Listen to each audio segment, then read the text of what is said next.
What's changed? Do you know what? I'm not too sure, because looking at the back line there, you're seeing Rudiger who's done well this season, you're seeing Thiago Silva who's done well this season, other people coming and being a part of that, and then no one's being solid. So to concede 4 at home and to concede 4 at home to Brentford, who aren't exactly like pulling up trees in the Premier League at this season, it does seem very, very strange. But you know, for Chelsea, they do need to sort of align themselves better, because this is going to be a very tough tie when you're seeing someone like Benzema around and a team that historically do so well in the competition. You have to be at your absolute best. But I suppose for me, the positive is for Chelsea, as good a side as they are, it's very rare that you find 2 bad performances back to back. I think they'll look at the footage from the weekend, they'll react to it and understand that this is a far different tie now. And as a consequence, they need to be at their absolute best. And, you know, whether they're in bad form or not, I think they're going to be wearing a gold badge on their sleeve, because they are reigning champions. So they have found a way to do this before. And going into this game, I think they're going to have to be at their very best, because Real Madrid, I'm sure, will have something to say about it. Is this going to be a good game, or is this going to be about 2 teams trying not to make mistakes? No, I think it'll be a good game. I think both sides will actually try and win this game, because I don't think Real Madrid can go to Chelsea and think they can just sit tight and try and break on them. I think they have to go and try and play, because of course they tried that at PSG. Yeah, and they got through.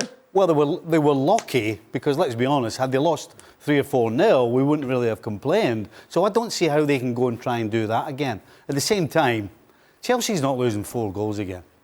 Listen, before that, they had lost 19 goals in 29 Premier League games. That's like nearly half a goal a game. So that was just out of the ordinary against Brentford. So I think Chelsea are just slightly favourites in this. You gotta love some numbers and mathematics there I'm as all well, about, all I'm included. All about, hey, Ali, I'm all about stats. Hey, you know that. Things have changed. You know that. Look, I was expecting from Real Madrid, after the humiliation of El Clásico and in the manner in which it happened, that coming off the international break against Celta de Vigo, we were going to see a much, much better version of the team that we saw, that were fortunate to win the game against Celta de Vigo and who were broken apart by Celta de Vigo in the goal that they scored in that match. And then I thought, okay, well, let me watch Chelsea. And then they got broken apart. Yeah. They got destroyed as well, easily destroyed. And it's not only the back line, but it's also the defending that is happening in front of that back line. So there are reasons to believe that both of these teams are in trouble, that are vulnerable going into this game.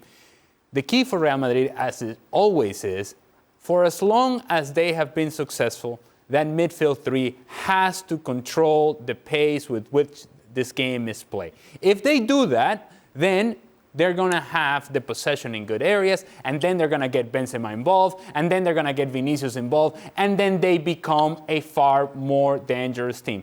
If they don't, if they look unathletic at times, as they did in the first leg against PSG, then they're going to be chasing. And when they chase, Real Madrid is not a team that can defend very well. For them, it's all about that midfield 3, and can they control the game. Who have you got going through? Real Madrid. Just. Thanks so much for watching ESPN on YouTube. And for more sports highlights and analysis, be sure to download the ESPN app. And for premium content and live streaming, subscribe to ESPN+.